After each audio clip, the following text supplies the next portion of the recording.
Hello friends! Welcome back to my channel. And 2 weeks from now, we're going back home to Manila. And nung kinukuha ko yung maleta ko dun sa stock room, sabi ko, why not make a video of it? So in today's video, I want to share you yung mga travel essentials ko. Start natin dito sa aking weekender bag. Ayan siya, white siya. Tapos, meron siyang pocket dito. Tapos, meron din siyang shoe compartment sa ilalim. At the bottoms, look at this. Yan, pwede mo siyang i-open. Tapos dito, mga 2 to 3 pairs of shoes na pwede mong ilagay sa ilalim niya. Tapos sa loob naman, meron siya ditong compartment na pwede mo siyang ilagay, pwede mo, kunyari, may dala kang iPad, so pwede mo siyang ilagay dyan, itong with zipper. Tapos sa kabilang side, meron din siyang compartment dito, na pwede kang maglagay ng passport, ng keys, and very spacious siya. Oh, ayan siya. Ang cute-cute niya. Tapos, ang maganda dito is, kung nyari may dala kayong trolley, meron siyang loop dito na pwede mo siyang ilagay sa ibabaw ng trolley. Para hindi mo siya kine-carry sa shoulder mo. Instead, nakapatong siya sa ibabaw ng trolley, which is more convenient. Okay, moving on.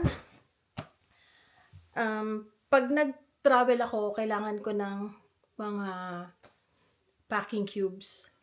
So, I got these packing cubes, something like this, na meron siyang zipper, na pwede mo siyang lagyan ng undies. Etong isa, eto, nakalagay na yung mga socks ko. Ayan siya. So, ayan, madami siyang laman, oh. At saka, hindi siya halo-halo pagdating sa loob ng maleta. So, ano siya, very organized. Etong dalawang klase yung ano ko. Ito, mas kakabili ko lang nito. Kasi parang kulang. Yung isa ko is eto naman. Eto, sobrang tagal na nito sa akin. Ayan siya, may laman na nga siya na na mga damit. Ito, binili ko to sa Santa Rosa pa. Hindi ko alam kung hanggang ngayon ay nandun pa, nag-exist pa yung store na yon.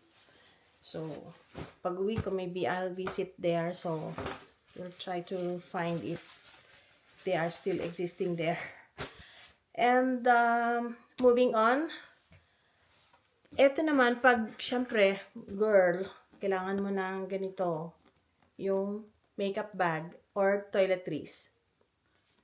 So, ang ganda nito kasi yung zipper niya is ganyan, na pwede mo siyang i-open ng flat siya. So, makikita mo lahat yung laman pag binaba mo siya, halimbawa, hindi mo na kailangan halu-haluin yung asa na ba yun?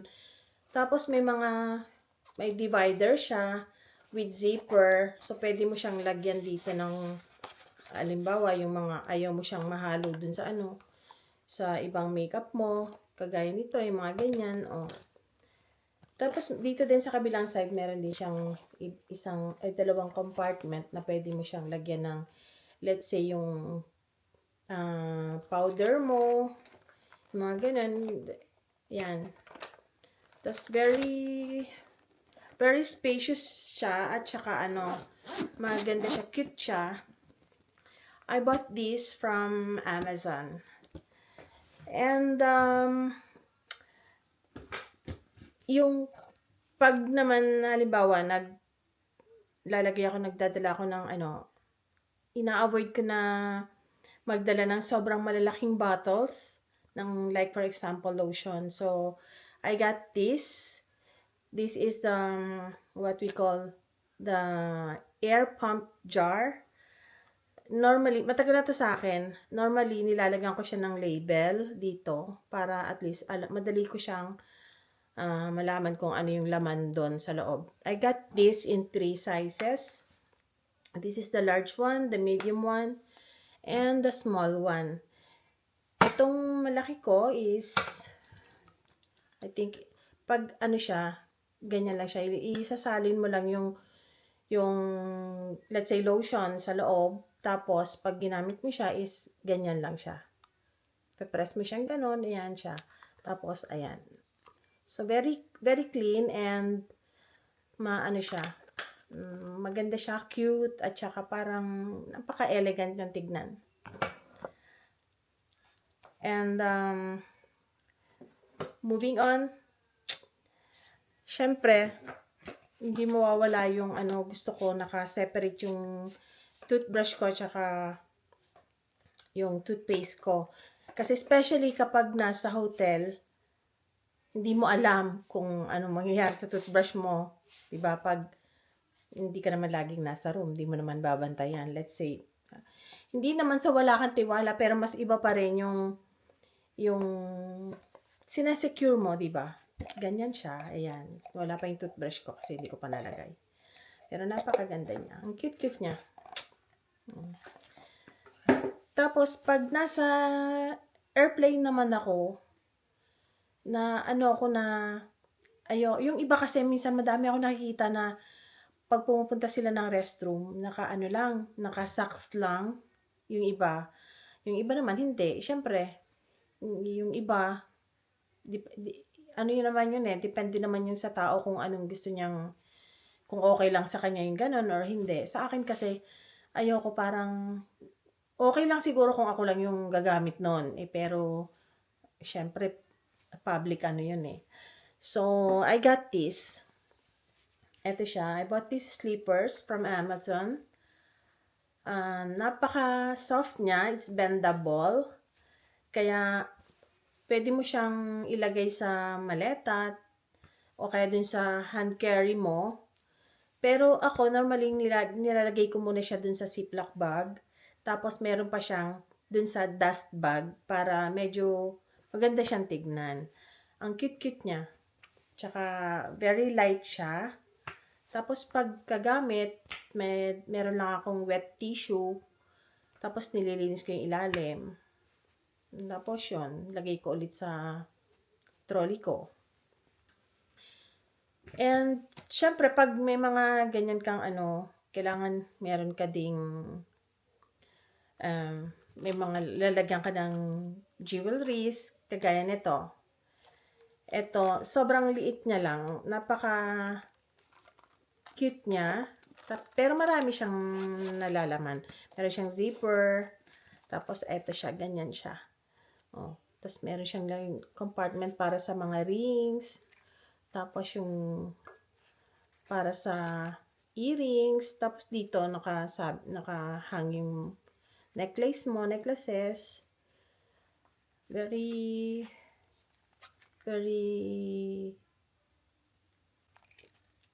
organized siya. Diba? Okay. When it comes to charger naman, syempre, minsan, let's say, kapag sa plane, okay lang. Pero halimbawa, nagtutour na kayo, naglalakad kayo, tapos bigla kang nalobat, wala tayo sa room, ganyan. So, I suggest na magkaroon ng ganito. Ito nakita ko to sa store dito, hindi dito lang sa may amin. Ano siya, napaka-convenient niyang gamitin. Gaganito mo lang siya. Ayan siya. Ayan siya. Diba? So, pwede kang nagcha-charge habang naglalakad or dala-dala mong ganyan. So, very convenient, diba? Nakaganyan siya. Ewan ko kung nagpo-focus sa camera. And, another one is, syempre, pag medyo nasa room ka na, or hindi, pwede rin naman hindi. Hindi mo naman kailangan to pag nasa room ka Ito naman, mas malaking, siya, power bank. So, mas marami siyang ano. Yung isa medyo parang isang charge lang parang for emergency use lang. Ito mas madami. I think 4 times na pwede kang mag-ano dito, mag-charge. At ang pinaka-paborito kong charger, syempre, pag nasa room ka na, ito siya. Yung aking, ang tawag ko dito ay yung aking charger na 3-in-1. Dito sa isa na to, nandito ko nilalagay yung cellphone ko, dito ko sinacharge yung cellphone ko. Dito sa middle, dyan yung aking iWatch, yung relos ko. Tapos dito naman yung aking AirPods, yung aking ano nga ba yun? Basta AirPods. Yun na yun. Ang ganda niya kasi isang isang cable lang kailangan mo, tapos 3 na kagad na yung pwede mong i-charge, 'di ba? So cute at saka ganyan. Very very nice for traveling. At saka ganyan mo lang siya. Pwede nga siyang iganyan pa siya 'di ba? Ganyan. Tapos charge dito diyan saka sa ilalim. Ayan siya. Oh, 'di ba? Cute. Okay, moving on. Syempre, pag nasa travel na tayo, syempre, hindi mawawala ito. Diba? Yan, kailangan natin yan. Ayan siya. Meron naman akong ganyan. Ayan. Diba? Ayan siya, diba? Okay. Tapos, para mas kasi minsan, bulky kasi ito diba? Tapos, pag maliit lang yung bag mo, parang na-consume na lahat niya yung space. So, I have this. Tapos, ilalagay mo lang siya sa loob, yung yung ganito. Pero hindi ko alam kung etong sunglass na to is pwede dito kasi hindi lahat na nito. Igaganyan mo lang siya. Ganyan. Tapos, ipo-fold mo siya sa likod. Ganyan. Tapos, ito, ganyan. Ayan siya. Tapos, ihahang mo lang siya either sa loob ng bag mo or sa labas lang. Pero, I recommend sa loob. Especially kung magagala ka or kung pupunta ka dun sa maraming tao. Diba? Tapos, ako, normally kasi, lalo na pag Pilipinas ang uwi ko, di ako pwedeng wala nito sa sobrang init. Diba? Eto siya. Guys, hulaan nyo kung ano to. Ayan siya. Nasaan na ba? Ayan. Umbrella. Ayan siya. Kasi takot akong madagdagan yung aking kulay. Ayan siya. Hindi ko na siya bubuksan kasi okay na siya. Maganda na siya sa loob. Okay na yan. Alam nyo nang payong siya. At syempre, pag mainit, hindi tayo pwedeng wala nito. Ito ay, paano ba ito binubuksan? Ito. Ayan siya. Ayan. Diba? Very refreshing. Tapos, meron siya hanggang 10 siya Ayan siya. Hanggang 10 yung volume. Yung strength niya. Ay, hindi lang pala, mas mataas pa pala, hanggang 13 pa, Ewan ko kung hanggang yan. Diba? Okay na. Ayan siya. Next is this one. This one is my peel organizer. Meron siyang mga pwede mo siyang ilagay yung iba't ibang klase ng vitamins or yung mga supplements or yung mga maintenance mo. Yan, may kanya-kanya siyang lalagyan siya dyan. Ganyan siya. It's very cute and it's very tiny na pwede mo siyang ilagay sa bag mo. Ito naman, yung pang roller mo sa damit. Yan. Let's say, minsan di ba sobrang dark yung color ng damit natin. Tapos may mga parang balabalahibo siya dito. Ginaganan siya. Ginaganyan lang siya. Niro-roll mo lang para matanggal yung mga balabalahibo. And the good thing about this is pwede mo siyang hugasan ulit with warm water.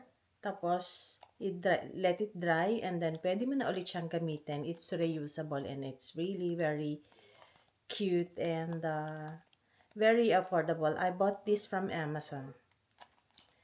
And another one is ito siya.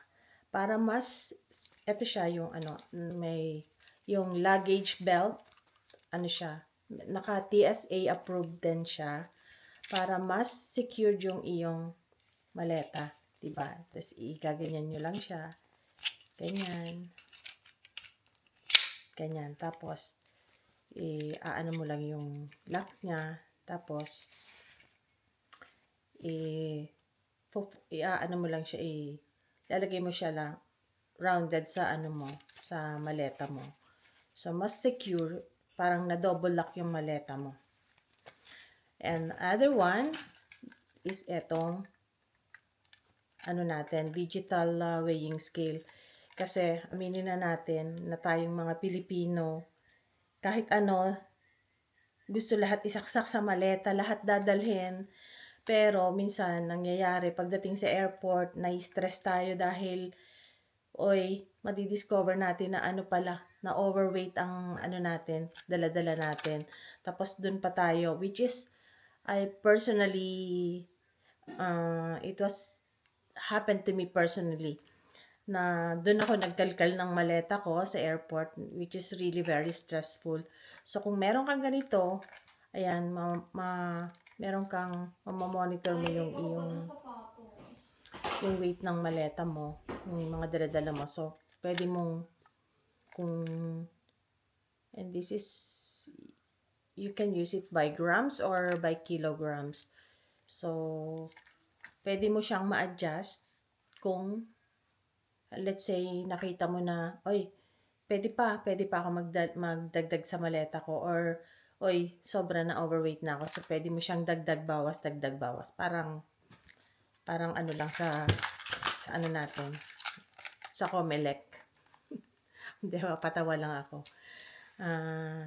Yun. And, of course, yung aking maletang sobrang laki. I-off ko muna yung camera, tapos papakita ko sa inyo. Ito siya, yung Samsonite ko na extra large yung size niya. Ginagamit ko talaga to pag umuwi ako ng Pilipinas. Ito, meron kasi siyang lock na approved by TSA. Ayan siya.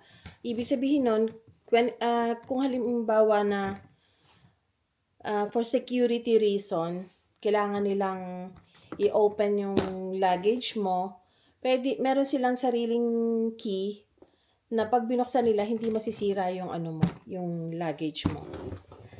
Same thing with this one. Ito naman yung trolley ko, yung nilalagay ko sa cabin. Hindi siya pareho ng kulay, pero very close ang kulay niya. Tapos, ito din, mas bagong version to. Ayan siya. Ayan pinalagyan ko pa nga siya ng name ko. Asa na ba? Ayan. Pina-engrave ko siya. Para personalized, parang talagang akin talaga siya, diba? Tapos yan. Ito din, din siya. I bought this from Samsonite here in Oslo. So, ang cute-cute niya ng ng kulay niya. Very neat. Mahilig kasi talaga ako sa white. So, kung napansin nyo, most of my things are white. So, ayan. Sana po nagustuhan nyo lahat ng shinare ko sa araw na to. At, see you in 2 weeks time. And dun po sa lahat ng hindi pa po nakapag-subscribe, please consider subscribing, and I will see you again in my next video. Thank you and bye!